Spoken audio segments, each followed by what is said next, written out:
இயேசு கிறிஸ்துவின் இனிய நாமத்தினாலே உங்களுக்கு என் அன்பின் வாழ்த்துக்கள். கர்த்தர் உங்களை ஆசீர்வதிப்பாராக. யாக்கோபின் நிருபம் 4வது அதிகாரம் 13, 14, 15 வசனங்கள். மேலும் நாங்கள் இன்றைக்கு அல்லது நாளைக்கு இன்ன பட்டணத்துக்கு போய் அங்கே 1 வருஷம் தங்கி வியாபாரம் செய்து சம்பாத்தியம் பண்ணுவோம் என்கிறவர்களே கேளுங்கள். நாளைக்கு நடப்பது உங்களுக்கு தெரியாதே. உங்கள் ஜீவன் எப்படிப்பட்டது? கொஞ்ச காலம் தோன்றி பின்பு தோன்றாமற் போகிற புகையை போல் இருக்கிறதே. ஆதலால் ஆண்டவருக்கு சித்தமானால் நாங்களும் உயிரோடு இருந்தால் இன்னதை செய்வோம் என்று சொல்ல வேண்டும். கர்த்தருடைய பரிசுத்த நாமம் மகிமைப்படுவதாக. அருமையான வார்த்தை, நாம் அறிந்து கை கொள்ள வேண்டிய வார்த்தை. நாம் பல திட்டங்களை போடுகிறோம். அடுத்த வருஷம் இதை செய்யணும், இனி ஒரு 5 வருஷத்துக்கு இப்படி செய்ய வேண்டும், பிறக்க போகிறது புதிய ஆண்டில் இதை செய்ய வேண்டும், அதை செய்ய வேண்டும் என பல திட்டங்களை போடுகிறோம்.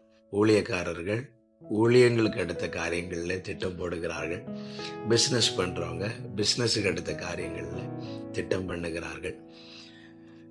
பெற்றோர் பிள்ளைகளுக்கு செய்ய வேண்டிய காரியங்களில் திட்டம் பண்ணுகிறார்கள்.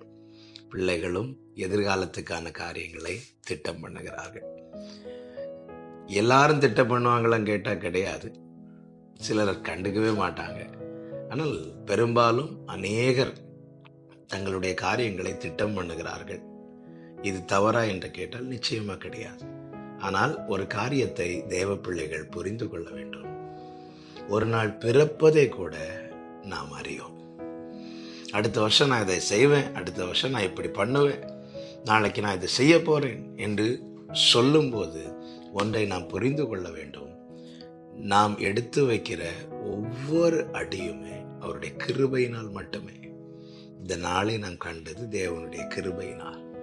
அந்த கிருபை அவர் தந்தால் மட்டுமே நாளையும் நாம் காண முடியும்.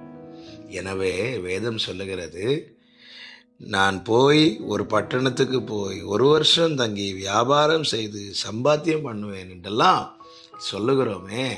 அப்படி சொல்வதற்கு பதிலாக கர்த்தருக்கு சித்தமானால் நாங்கள் உயிரோடு இருந்தால் இன்னபடி செய்வோம் என்று சொல்வது உகந்தது என்று வேதம் சொல்லுகிறது. நாம் பயன்படுத்துகிற வார்த்தைகளிலே இதை சொல்ல வேண்டியது உகந்தது.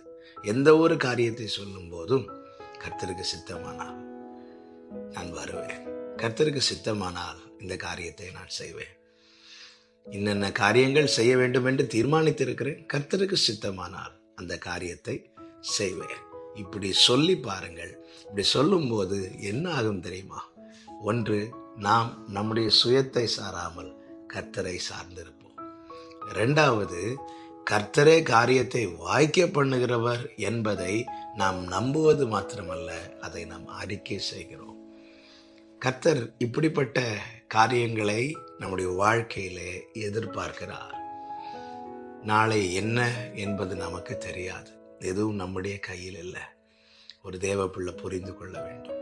கர்த்தருக்கு சித்தமானது அவர் கையினாலே வாய்க்கும்.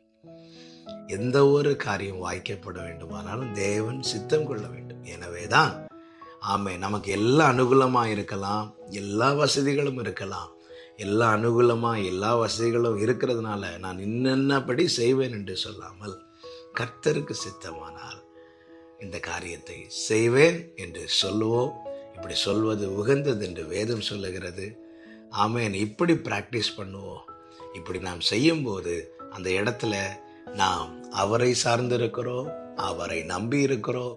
அவரை நம்பி இருக்கிறதை நம்முடைய வாயினாலே அறிக்கை செய்து அது மற்றவர்கள் கேட்க வெளிப்படுத்துகிறோம்.